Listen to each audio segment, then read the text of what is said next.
Okay, so manifesting good health for me and my family, discipline, perseverance, blessings, and a year of good memories. Manifesting wala nang sakit sa pangangatawan, abundance, good health, happy family, and a happy VPH community.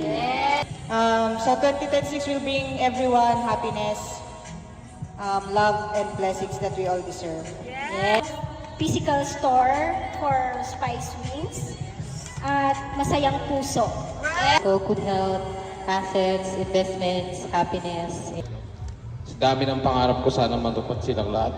Close our debts para sa lahat yon for 2026. Good health. For 2026 is Sabihin mo yung nasa una. Sabihin mo yung nasa una. good sex, more money, good Financial, pera, peace and happiness, more blessings virtually, financial stability, good health, and good life. More source of income, long-term clients sa ating lahat.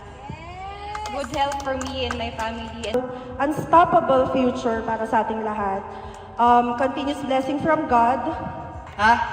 Alaga ko na yung sarili ko, kakain ako ng tama, ganun. At good health, physically and mentally para sa family. And enjoy the freedom in my daily life and to attract opportunities. and also have a healthy and happy pregnancy. Travel with family and friends and investment.